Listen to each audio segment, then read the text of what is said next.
For the last couple of years I've been playing around with Lapse It. I love this app for time-lapse.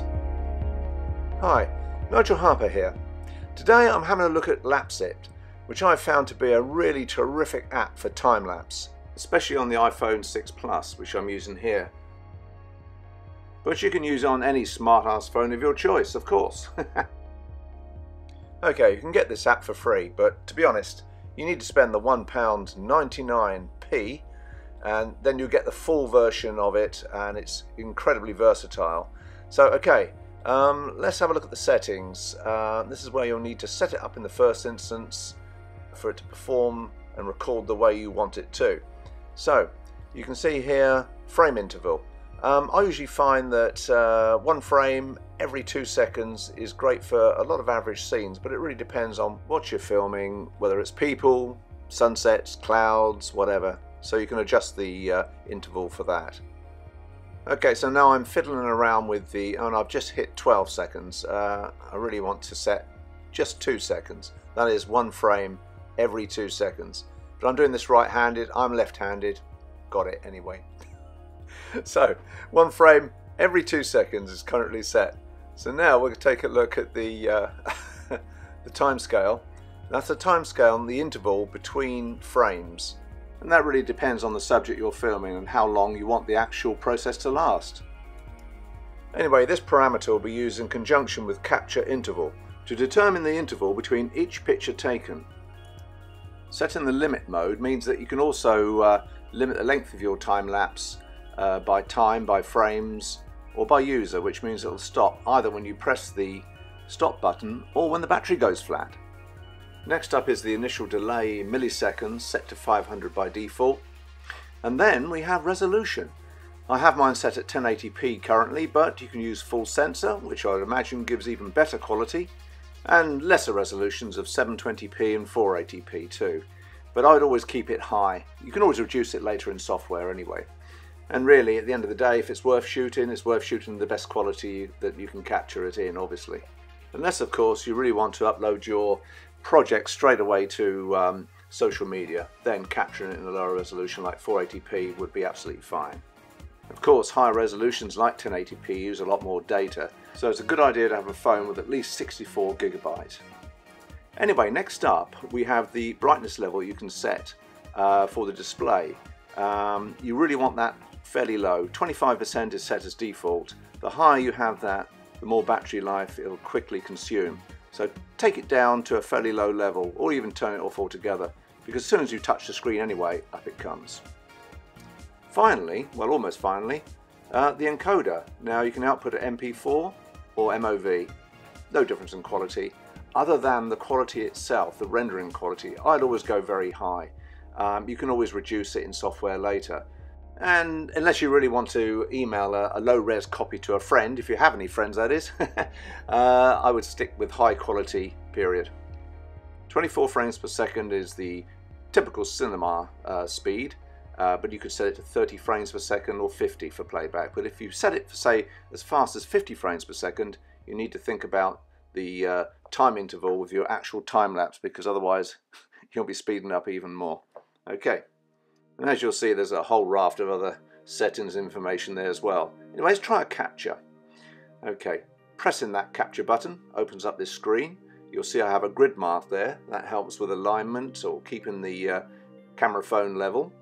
And I have one of those egg timers, and that's my subject. So these are great. But you need to remember, if you're using one of these, you're doing a 180 pan, use the grid lines to make sure your camera phone is level at the start and at the finish. That's very important. So let's try a little capture. We'll try a bit of stop motion, and I'm going to speed this section up and then we'll play it straight back. By the way, you can see bottom right of the screen the actual frame count. So now we'll stop it, and as soon as we press the stop button, up comes a playback screen. Okay, and there we are. That's my masterpiece. Crap, isn't it? Anyway, you get the idea. So, back to settings, or back to new capture. It's a good idea to set up the parameters of exposure, focus, and color balance too.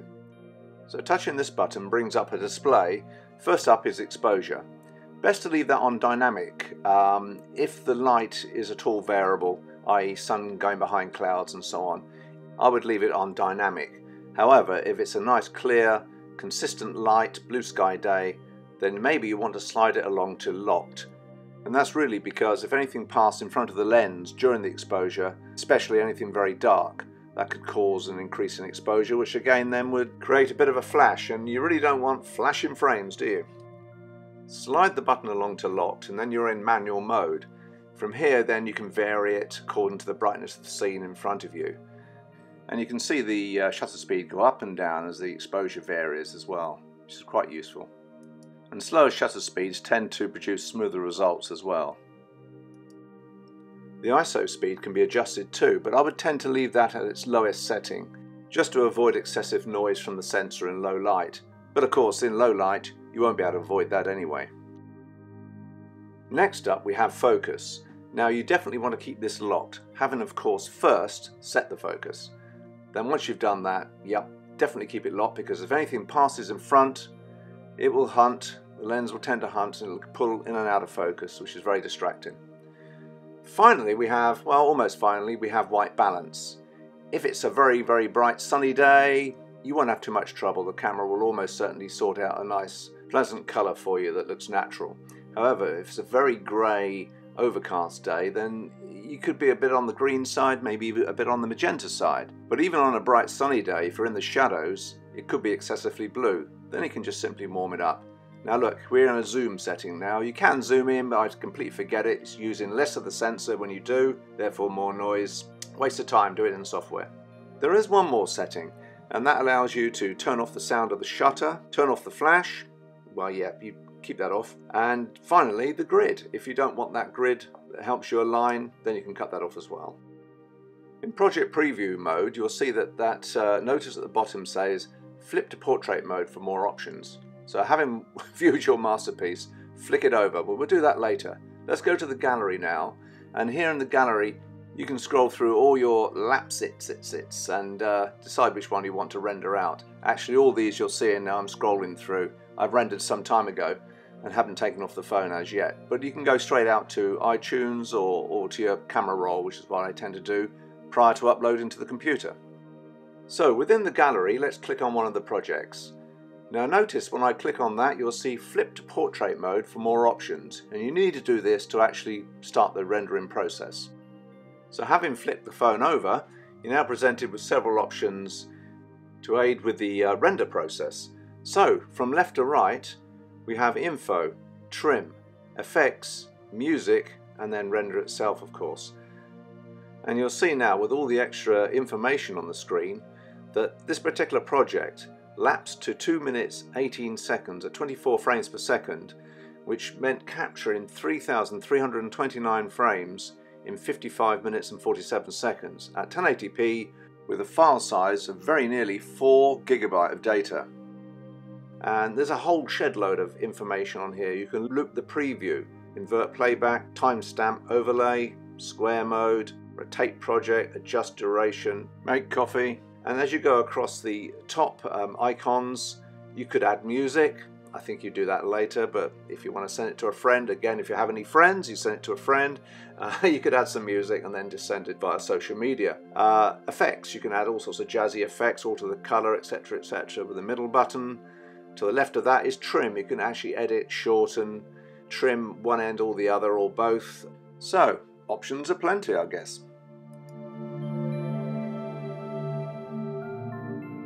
And that's pretty much it. So next thing to do is then hit the render button and give your project a name. We'll speed this bit up, I think. Hit render and away she goes.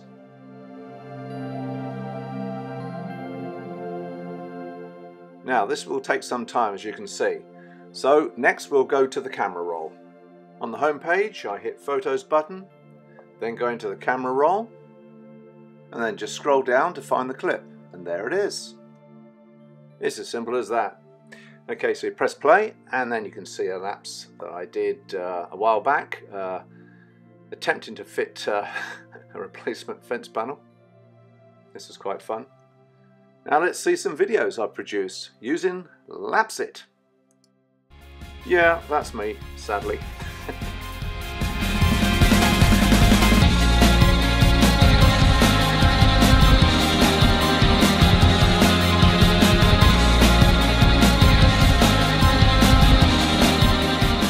A couple of years ago I was shooting time-lapse with the 4S plus a battery adapter which failed. It's rubbish. Buy cheap, you buy twice.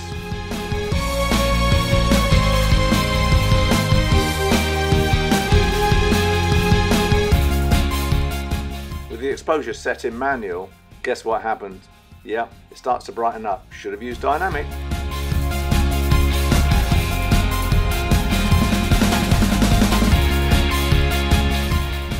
Obviously, a tripod is absolutely essential. And also, don't forget to set the phone to flight mode, otherwise an incoming call will pause your time-lapse. Oops. And that begs the question, is it more important to receive a call or make a movie? Your choice. Film It Pro is great. As you can see, I forgot to set the focus.